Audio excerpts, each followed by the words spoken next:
when these call squeezes happen and you start to see market vol up, that tends to be a very, very poor thing for the market in the next several weeks. How are you looking at these markets? We were just talking about record call buying, you mentioned, but E-minis up dramatically, NASDAQ up dramatically, vol not being compressed. You might think like, well, the market's just back to all-time highs. Why is the VIX not at 13? Do you have any insight on that? Yeah, so and we actually talked about this on Monday. We said expect it after a rally here, market up, vol up to start. And the reason is most people think about the VIX as like an indicator of the actual implied vol, like where it's trading, whether it's trading up or trading down. And that's actually not really the case. S&P 500 options are actually calculated across the curve, right? And call options are much, much lower implied vol options, much lower implied vol. In the S&P, people overwrite calls in general, structured products overwrite call, all these things compress vol. Those vols tend to be low, too low, candidly. And as you get a big move up, you slide now to a low vol that is just too low, period. Right. And so actually what you find if you look at the actual S&P 500 options themselves is not only is the VIX going up, but the vol is exploding higher in reality because we slid to a much, much lower implied vol as we rallied. What's driving that? Again, all the short calls that people have in the S&P generally versus the calls that they've been long in the single names throughout the summer. And this has turned into classic call squeeze. I mean, this is the definition of a call squeeze. Basically, people are getting risk and margin calls to the upside.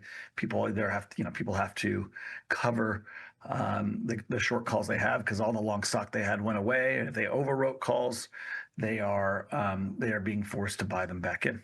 It's that simple. So this is well beyond the big point here is just, hey, realized vol was high, and implied vol was just too low to support it. It's actually quite simply positioning. The world has been short S&P calls. You get this big a rally, they have to get bought back, and actually to a point where we're actually even getting margin calls on the S&P side. So people have been used to seeing this on the single stock and the AI space and all these other areas, but we haven't seen it as much, except for maybe this March and June again. But there is a significant call squeeze going on in the market right now. I think it's interesting too. Like when you look at 100 points out of the money in the 0-day in a market like this, and really generally speaking, if you're looking at SPX, you typically see put skew, but these are flat. Like the 77.80 to the upside and the 76.80 to the downside are trading for the same price. So yeah, and it's important to note that is a positioning based. Basically the world got caught. And they're having to buy back in the S&P. And this is really important. I want to make this point right here is if, when these call squeezes happen and you start to see market up, vol up, that tends to be a very, very poor thing for the market in the next several weeks. Why? Because vol compression at the index level is one of the things that holds everything in place.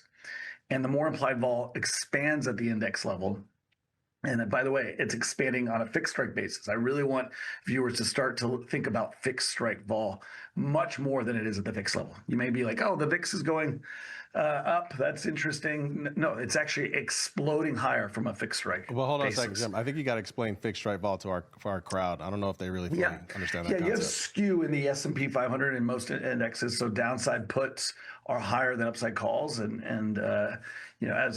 as you guys mentioned, it's pretty flat now, but it hasn't been, and it really has kind of flipped a bit, right? That call skew means if I go higher, I slide to a lower implied vol on a call naturally. Mm-hmm. So if we were on, let's say a 17 vol and we rally 5%, I might naturally slide to a 15 vol, right? Right. And but when you see the VIX stay at 17, that actually means that vol went up 2% in reality. Like the curve has to have, those calls that we slid to have went higher. And so what we mean by fixed strike vol is that strike that is now at the money. What vol was that on? Right? Not the floating vol of the, of the index at the money. Because comparing from a supply and demand basis, What matters is this vol by strike. How has that changed? And my point too is the vol by strike has gone up dramatically of these upside strikes that we've slid to. Okay. Often the opposite happens on the downside. The market goes down, right? And you will slide to a much higher vol, maybe from a 17 to a 23. But then the VIX will print 20 and people will be like, oh, the vol's up, vol's up. And the reality is, no, actually that scenario, the vol is down. People are selling vol and fixed strike vol is compressed. The fixed strike vol is the best measure of supply and demand in the market. It's actually the real fear index, right? People talk about VIX as a fear index. It's really not. The real fear index is what is happening to the curve. It's happening to the vol surface. Okay, so anyway, we can get into this more later, but the big idea here is that you slide up and you start to see a fixed strike vol expansion. Markets go up, vol goes up. This can really unpin markets and create not just more volatility, but in this scenario, a lot of people might be selling puts to buy calls to cover the premium on their calls that they were short. It creates a complacency to the downside. It unpins the market. And it is often how big moves end. They tend to end with call squeezes and market up, vol up. So something to be watchful for. There's a quick move. It could very well. We're also going into OPEX, which tends to be vol compressing in the short term. But we had talked about this before. 60, 90-day vol is way too cheap at this point. Whether the 10-day vol or 15-day vol goes up or down will be a function of the market really on a realized basis realizes in the short term. But quite frankly, we've slid to way too low an implied vol. And I think as you start to see this call squeeze kind of expand vol, you're more likely than not than to see that stuff continue to perform in the back from here, whereas the stuff in the front could compress. So calendar call spreads from here, particularly interesting. Really? Okay. Yeah. I mean, I know we were coming in, they were saying you were doing a couple of different trades. Are you, as far as your trades, are you sort of trying to take advantage of this environment that you're discussing right now, where we're seeing, this squeeze to the upside for some degree because there's been a lot of short calls? Are you trying to take advantage of that? Or are you just like, no, I'm just trading the way that I normally trade. I'm not necessarily worried about that. And again, like, what is your terms? Are you looking at 3 months, 6 months, or do you pay attention to what's going on near term, like you just said, because of this calendar call potential situation? Or are you like, nah? Yeah. So first off, we are always looking at things on a relative value basis, right? We may be relative to an index, right? So particularly in the summer, the dispersion has been a huge win for us. That's something that we've highlighted is highly likely to perform well in the summer. What we start to do as we get to the end of the summer is the opposite, right? Dispersion's at a record, right? You start to begin to see more Delta 1 action. And so this was an opportunity for traders. Index vol on the upside was way too low, as we talked about. It was likely if the market went up, you're likely to see market up, vol up. And then we know if the market goes down that vol is probably going to expand. So really great relative opportunity in the indexes, particularly relative to some of the single name stuff that has been jacked on the call side. So that dynamic is something that we were able to take advantage of, and that we think will continue to mean revert as we get out of the summer. And the reason for that is not just, I think this stock is going up or the index is going up. It's really a function of the dispersion vol had gone too far, and the dynamics that drive it, which is vol compression at the index level, are now ending. Right, they're coming to the end of the summer, or diminishing, I guess I should say. So that is really kind of how we think about things. That is relative value vol. Right. But it is also an opportunity because a lot of those, the index itself hasn't gone anywhere from a realized basis. And vol-wise, you're saying it hasn't gone anywhere. No, I'm actually saying from a directional basis. Directional? Hasn't we're gone up anywhere? A little bit here. The summer what? It's gone down big and up big, right? But net, where have we gone this summer? Seen the last 4 days. Of course. I'm not saying the last 4 days. I'm saying this summer, net, we have gone nowhere. This is what happens this summer. You get a lot of chop. And so you have to zoom out, right, and take a look at what's actually happening. Meanwhile, you've had a significant dispersion in performance underneath the hood. So point is, this is an opportunity from a lot of the flows are what's driven this performance this summer in the underlying stocks themselves. So not just on a vol basis, but on a single stock basis, and that represents an opportunity for a bit of mean reversion as you come out. So when you talk about the call calendars, just to be super clear, are you looking at like long October, short September? I mean, you can see twice the amount of time, but you're getting 70% of the implied move in the 43-day cycle relative to October, plus minus 416 points, plus minus 316 points. But you have twice the amount of time. Like, is this what you're looking at, this kind of spacing, or are you looking at different expirations?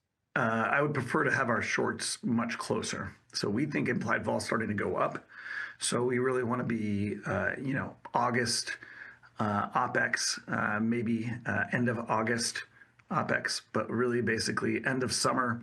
I like that. We think now that we've had this big rally, right, it's natural that there's going to be a digestion that happens of this rally. And then we think vol itself is broadly going to go higher. And not just realize vol, again, we could sit here for 2 weeks, is my point. And you could see the front of the curve, implode, all that vol disappear that's exploded as a short-term, people trying to put Band-Aids on this buy gamma, deal with all that. And meanwhile, the implied vol in the back could go higher. So you have this significant opportunity now after a big move of a digestion of the implied vol spike on the calls in the short term, kind of giving way, and meanwhile people looking forward to the midterms and the fall and the next year, which has incredible risks in it, and the vols are too low back there, and that start to expand. So we really think, to answer your question, I'd be buying post midterm, so November, December, and really selling late August, something along those lines. Well, yeah, no, Jim is absolutely right as far as the dispersion index for those who haven't seen it. If you look at DSPX, that tells you, so again, dispersion was very high not too long ago. We were seeing all these different names move, right, Jim? And then now, all of a sudden, and this is actually in the SIBO note that came out Monday that they bring out. As I'm teasing that up here, I really shouldn't be. It's not like they pay me to do it. No, I'm just kidding. But that's a really great note that they bring out. And yeah, we've seen, if you look at the curve, you can see it. It's about to change. And that gets to the point of what we were talking about this morning, Mike, when we were saying we haven't seen that rotation as much as we were seeing that big rotation for a long time. Chips, out of chips into the consumer staples and into the software even. And I want to get your thoughts on this too. And then back and forth. But ever since what happened a couple of days ago with the situational awareness, we're not seeing that. Have you noticed that? Yeah, I would say the situational awareness piece obviously it reflexively also accelerated that rotation at the end. It wasn't just them. There's stories of funds in Germany and abroad having similar, private funds having issues. Mm-hmm.